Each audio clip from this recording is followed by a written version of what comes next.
बिस्मिल्लाहिर्रहमानिर्रहीम। अस्सलाम वालेकुम dear students, welcome back to Mehar Ujala academy. तो हम अपनी 9th क्लास की सीरीज़ के साथ फिर से आपके सामने हाज़िर हुए हैं। तो हमारा जो आज का टॉपिक है वो है properties of real numbers with respect to multiplication. जैसा कि हमने लास्ट वीडियो में डिस्कस किया था विद रिस्पेक्ट टू एडिशन, तो आज है हमारे पास with respect to multiplication.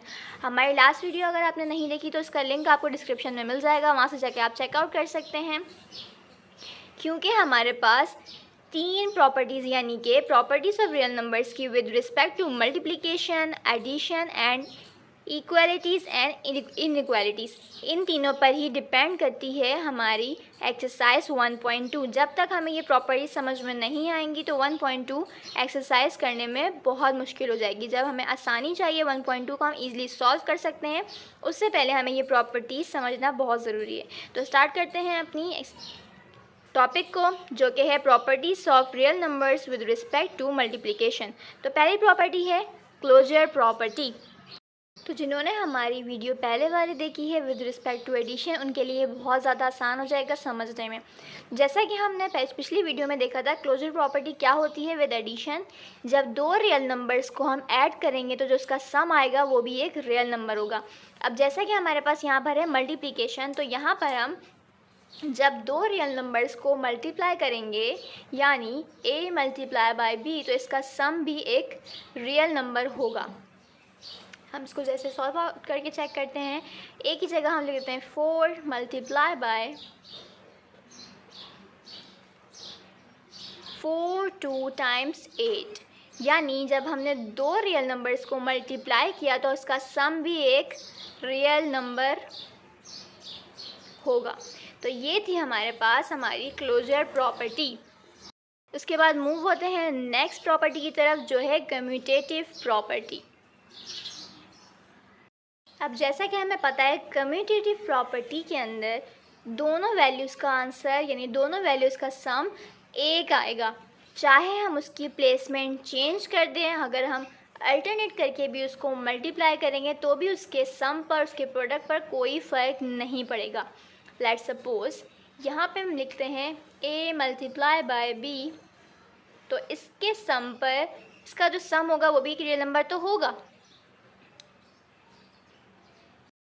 And b multiply by a, इन दोनों के सम पर कोई फ़र्क नहीं पड़ेगा, चाहे मैं a मल्टीप्लाई बाय b करूँ या फिर b मल्टीप्लाई बाय a। अब हम इसे चेकआउट कर लेते हैं किस तरह। a को हम सपोज करते हैं 3 और b को 2। इसी तरह b को हमने b का हमारे पास वैल्यू थी 2 मल्टीप्लाई बाय a की वैल्यू हमने की थी 3। 3 2 ज़ा 6, 2 3 ज़ा 6, यानी कि हमने जब इनकी प्लेसमेंट चेंज की तब भी हमारे पास सम पर कोई फ़र्क नहीं पड़ा। कम्यूटेटिव प्रॉपर्टी कहते हैं जब दो नंबर्स को हम मल्टीप्लाई करते हैं और उसकी प्लेसमेंट चेंज करते हैं, यानी a मल्टीप्लाई बाय b, तो भी हमारे पास आंसर सेम आएगा, और b मल्टीप्लाई बाय a तो भी हमारे पास आंसर सेम आएगा। एक और एग्जांपल देख लेते हैं। अगर मैं कहूँ कि a की वैल्यू मेरे पास है 5/3 एंड b की वैल्यू हमारे पास है 2/6। सिमिलरली b की वैल्यू आ गई मेरे पास 2/6 मल्टीप्लाई बाय 5/3। जब हम इसको सिंप्लीफाई करेंगे तो हमारे पास आंसर आ जाएगा 18/10/18। यहाँ भी आ जाएगा 10/18, यानी जब हम इसकी प्लेसमेंट भी चेंज करते हैं तो भी हमारे पास आंसर पर कोई फ़र्क नहीं पड़ेगा, सम सेम आएगा दोनों वैल्यूज़ का, तो जिसे हम कहते हैं कम्यूटेटिव प्रॉपर्टी। मूव होते हैं अपनी नेक्स्ट प्रॉपर्टी की तरफ।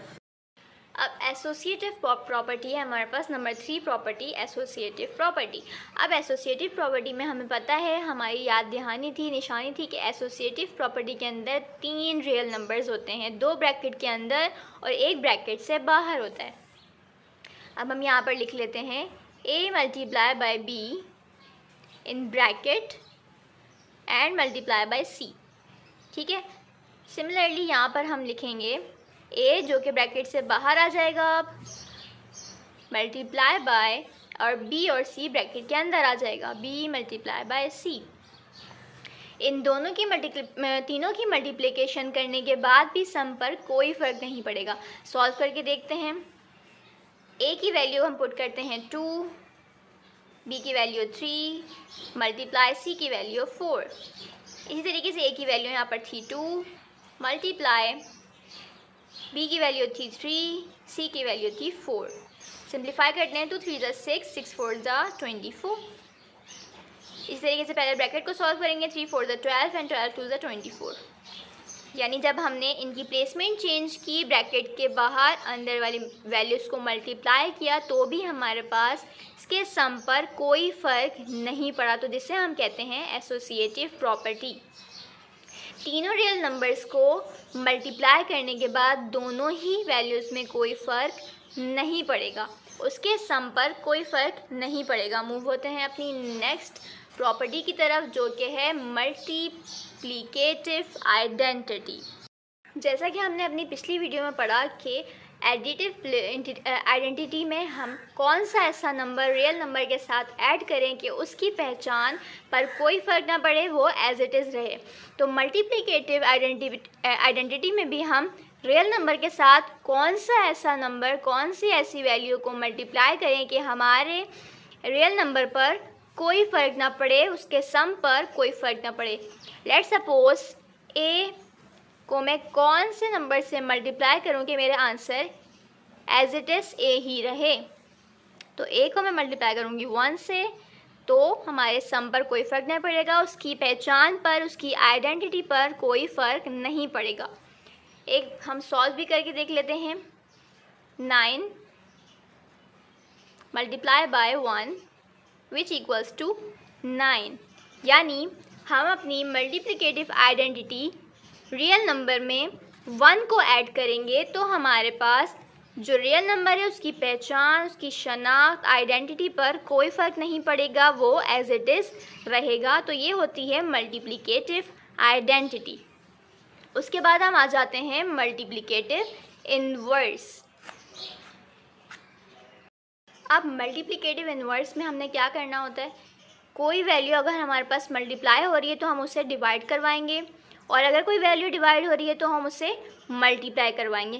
किस तरीके से, जैसे 1 ए लिखा हमने यहाँ पर, हमें पता है डिनोमिनेटर में क्या होता है, 1 होता है। अब इसका इन्वर्स क्या होगा, इसी को मैं इन्वर्स कर दूंगी तो आ जाएगा 1/a। ठीक है। अब इसका जो आंसर है ना, आपने हमेशा एक चीज़ याद रखनी है, मल्टीप्लिकेटिव इन्वर्स का आंसर हमेशा 1 होगा। जैसे कि हमने पीछे वाली वीडियो में पढ़ा कि एडिटिव इन्वर्स का आंसर हमेशा 0 होगा, इसी तरह मल्टीप्लिकेटिव इन्वर्स का आंसर हमेशा 1 होगा। जैसे यहाँ पर b है, हमें पता है जब नीचे कुछ नहीं है डिनोमिनेटर में तो 1 है, इसी को हम इन्वर्स कर देंगे तो हो जाएगा a/b। अब 1 कैसे आया, जब a से हमने a कैंसिल कर दिया तो हमारे पास बचा 1। उसी के बाद हम एक और चीज़ देखेंगे कि 1/a है। अब क्योंकि a कर रहा है डिवाइड, तो इसका अपोजिट क्या होगा, a/1। लेकिन हमें पता है कि डिनोमिनेटर में हमें 1 लिखने की ज़रूरत नहीं होती, तो हम नहीं भी लिखें, हम लिख दें a/a मल्टीप्लाई बाय a। तो a to a cancel out हो जाएगा और आंसर हमारे पास बचेगा 1। इससे आपने ध्यान से समझना है क्योंकि हमारी 1.2 एक्सरसाइज में ये बहुत ज़्यादा काम आने वाली है। इसी तरीके से हम देख लेते हैं कि अगर हमारे पास लिखा हुआ है 1/3 तो इसका अपोजिट क्या होगा, 3/1। लेकिन हमें डिनोमिनेटर में 1 लिखने की ज़रूरत नहीं होती, तो हम अगर 1/3 मल्टीप्लाई बाय 3 भी लिखें तो भी कोई प्रॉब्लम नहीं है। 3 से 3 कैंसिल हो जाएगा और हमारे पास आंसर आएगा 1। मल्टीप्लिकेटिव इन्वर्स का आंसर हमेशा 1 होगा, ये चीज़ आपने ध्यान में रखनी है। ऐसे ही 1/6 अगर हमारे पास लिखा है तो इसका उलट क्या होगा, 6/1। 6 to 6 कैंसिल आउट हो जाएगा, आंसर आएगा 1। इसी तरीके से अगर हमारे पास यहाँ लिखा है 6/1 तो इसका अल्टरनेटिव क्या होगा, 1/6। 6 to 6 कैंसिल आउट हो जाएगा, आंसर आ गया 1। तो उम्मीद है आप लोग को यहाँ तक समझ आया होगा। आप चलते हैं अपनी लास्ट और मोस्ट इम्पॉर्टेंट प्रॉपर्टी की तरफ, जो है distributive property of multiplication over addition. तो ये है हमारी आज की प्रॉपर्टी मोस्ट इम्पॉर्टेंट, जो इस चैप्टर के लिए इम्पॉर्टेंट है। तो सबसे पहले हम करेंगे distributive property of multiplication over addition, then फिर हम करेंगे सब्ट्रैक्शन। ये प्रॉपर्टी हमारे 1.2 में बहुत ज़्यादा काम आने वाली है, तो आपने ध्यान से देखना है। अच्छा, इस प्रॉपर्टी में दो चीज़ें होती हैं, एक left distributive property of multiplication over addition और दूसरी होती है right distributive property of multiplication over addition. अब ये लेफ़्ट और राइट क्या है, कुछ भी नहीं है, बहुत सिंपल है। बस हमने वैल्यूज़ की अरेंजमेंट को चेंज करना होता है और कुछ भी नहीं करना। कैसे करना है? अब लेट्स सपोज कि मेरे पास यहाँ पे लिखा हुआ है a which is multiply by b to c। तो इसका आंसर क्या आएगा? ऑब्वियसली पहले ये a b से मल्टीप्लाई करेगा तो आ जाएगा a b प्लस, उसके बाद ये a मल्टीप्लाई करेगा c तो हमारे पास आ जाएगा a c। अब इस प्रॉपर्टी में हमारे पास बच्चों को प्रॉब्लम क्यों आती है? इसलिए आती है क्योंकि एक ही टाइम में दो तरह के ऑपरेशंस हो रहे हैं, मल्टीप्लिकेशन भी हो रहा है, एडिशन भी हो रहा है। ठीक है, सिमिलरली नेक्स्ट साइड पर हम देखते हैं तो हमारे पास दोनों जो आंसर्स हैं, दोनों जो प्रोडक्ट्स हैं वो ऐड हो रहे हैं। इसीलिए स्टूडेंट्स थोड़े से कंफ्यूज हो जाते हैं, नर्वस हो जाते हैं, लेकिन मुझे उम्मीद है कि ये वीडियो देखने के बाद आपके कॉन्सेप्ट्स इंशाल्लाह क्लियर हो जाएंगे।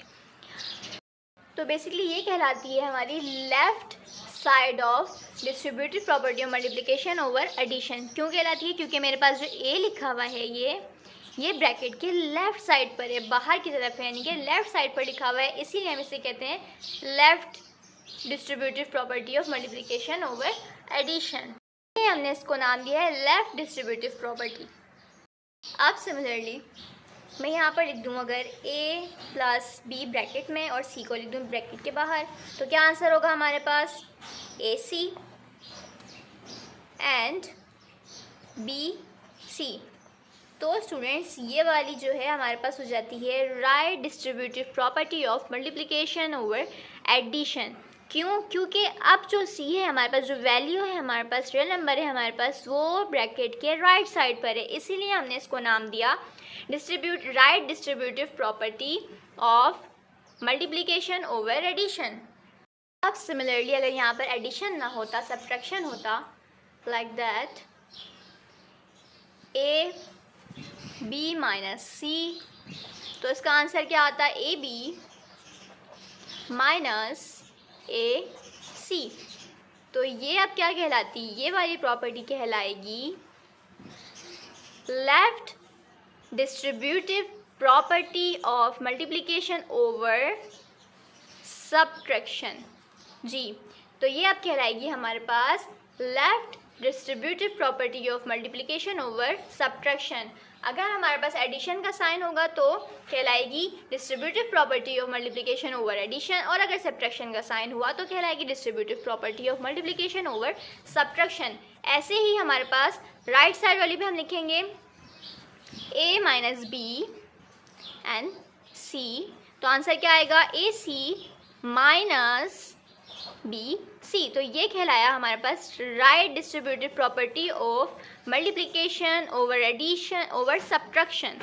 तो उम्मीद है आपको ये वीडियो समझ आई होगी, आपके लिए हेल्पफुल रही होगी। हमने इस वीडियो में बहुत सारी प्रॉपर्टीज़ को आसान तरीके से समझने की कोशिश की है, क्योंकि ये तमाम प्रॉपर्टीज़ इंपॉर्टेंट है हमारी एक्सरसाइज 1.2 के लिए। तो उम्मीद है ये वीडियो आपके लिए काफ़ी हेल्पफुल रही होगी, आपको समझ आई होगी, ताकि हम 1.2 एक्सरसाइज को अच्छी तरीके से सॉल्व कर सकें। तो मिलते हैं अपनी नेक्स्ट वीडियो के साथ, जो कि है properties of real numbers in equalities. तब तक के लिए अल्लाह हाफ़िज़।